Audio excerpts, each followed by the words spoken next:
Hello po mga hunters, magandang hapon po sa inyong lahat yan. Napakahirap po maghanap ng mga coins ngayon. Napakahirap po. Ayan, ito po yung ating nakita ngayon. Itong sa 20 pesos na barya na coins. Ano? Ito po, may nakita akong kakaiba dito. It's baliktad po doon sa pangkaraniwan natin nakikita na mga excess metal po. Oh. Papakita ko po sa inyo mga ka-hunters ha. Ito itatabi ko to unang-una. Ito po ay may taong 2019 kaya gusto ko ring itabi. Ayan. Ayan. Ayan po 2019. Ayan eh, gusto ko rin pong maitabi dahil dyan sa taon na 2019. Saka yung reverse niyan, tingnan nyo po. Pero wala po dyan ang ating hinahanap. Ito, makikita po natin yung pagkakaiba nito. Yan. Do sa iba na pangkaraniwan po, makikita po natin ito.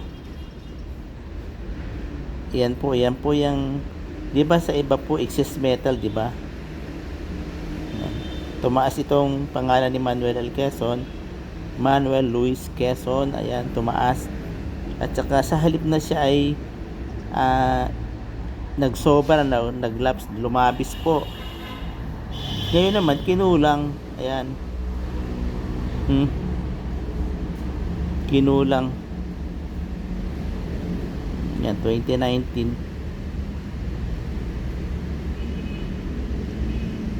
na yung paneto. Siguro pumalagpalag si Manuel L. Quezon kaya hindi sumakto.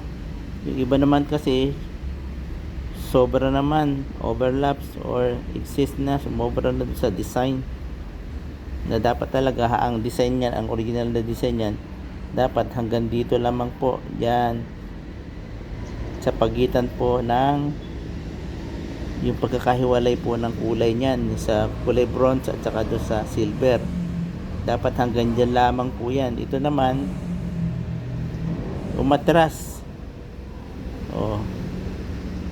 Daig pa nito yung rubberize na umatras siya.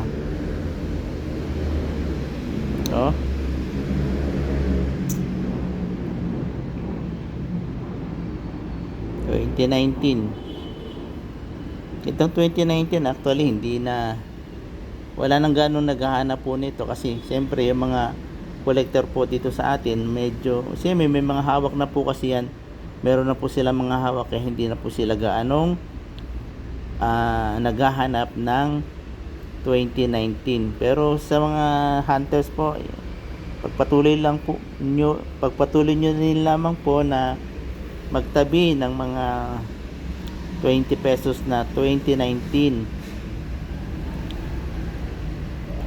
lalo na po yung unang-una, yung magagandang condition po, yan itabi nyo po yan. Ako may mga tabi na po ako dito kaya hindi na po ako ganong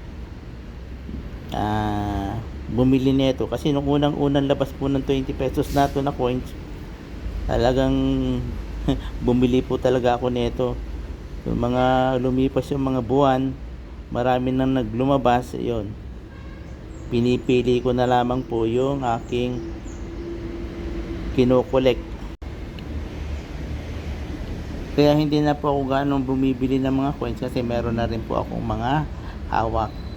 Yan, pili-pili na lamang po ako sa mga nakikita ko at yan yung itinuturo ko sa inyo at ibinabalag ko po na sa ganun meron po rin kayong idea kung ano ba ang dapat sa mga coins ninyong piliin. Hindi po yung piling-pili o ipon lang ng ipon.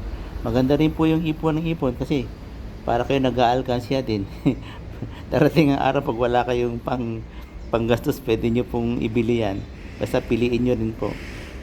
Okay, yan, maraming pong salamat mga ka-hunters at pasensya na kung ngayon din lang ulit tayo nakapag-vlog o nakapag-post ng mga coins kasi nga po napakahirap humanap ng mga coins ngayon.